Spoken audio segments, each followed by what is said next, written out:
folks, today we're covering the top 7 myths about deer hunting. We're going to dive right in. Number 1, and I see this one all the time, unfortunately, still on the deer forums you get on. I don't know how it's still around, but a spike will always be a spike. And you always see these guys that are arguing that you need to shoot and kill the spikes because you got to cull them from the herd, and that could not be further from the truth. A spike will not always be a spike unless you kill it as a spike, and then it's never going to be anything else. So, number 1, spike will always be a spike. That's not true. Google it. Just type into Google, will a spike always be a spike? And there is countless studies and that Realtree or other people have done where they actually tracked a buck and he started as a spike, and I want to say I saw one where he actually started out as a spike and later on was like a 170-inch buck at some point. So a spike will always be a spike, comes in at number 1 on the list. Number 2 is a big track, like with the dew claws and everything, and I'm guilty of this one because I used to think this all the time, but a big track equals a big buck.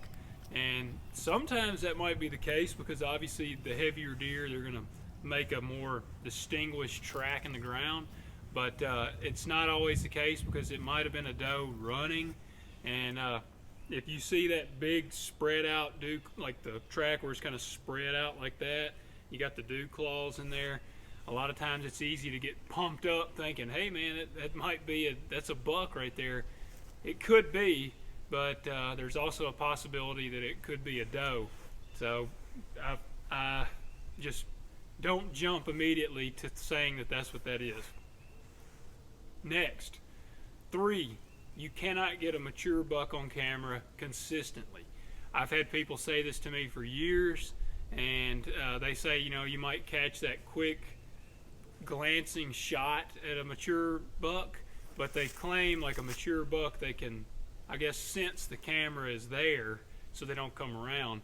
And I have firsthand experience that this is definitely not true because I've gotten mature bucks very consistently, actually gotten some on camera for years, and that was aggressively running cameras. So my response to that is run the cameras hard because you can get mature bucks on camera. If you're not getting mature bucks on camera, you may need to reevaluate where your camera's at or exactly how you're running them. Maybe you're putting too much pressure on that spot. Don't go in so often.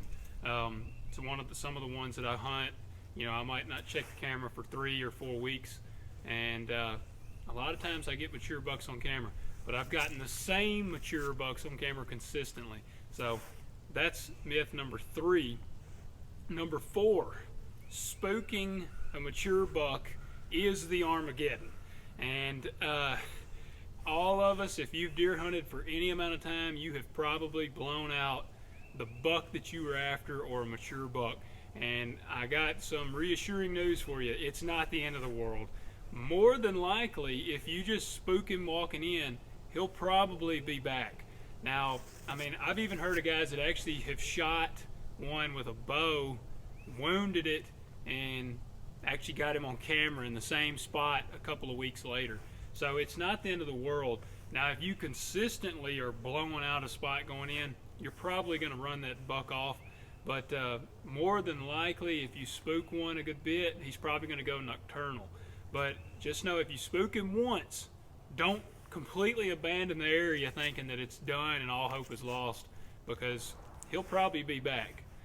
Number 5, peeing in the woods. I grew up thinking that if you had to take a leak, you better hold it or you better have a bottle, because if you're hunting and you pee in the woods, you just ruin that spot for pretty much the whole year. And I thought that for a long time growing up, and that also could not be further from the truth. And actually, there's some guys that are even taking it to the next level now, and they'll actually pee into a scrape. I have tried it. I've tried to pee in a scrape, and I can tell you I didn't have any luck. I had a camera set up, and actually no bucks came back. Maybe they didn't like my pee. I don't know. But I don't pee in the scrapes. Some people do. I know guys that make mock scrapes a lot of times pee in them. But I don't pee in the scrapes, but it's not going to be an issue. You can pee. I have been in my stand, peed out of my stand, and had deer there probably 30 minutes later, about 10 yards from my stand, and they did not care at all. So peeing in the woods, myth number 5, it's busted. You can pee in the woods.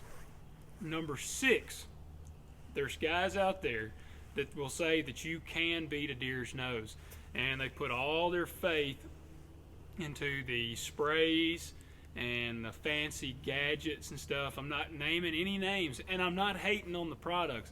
There's lots of sprays like the urines, the scent covers, and everything.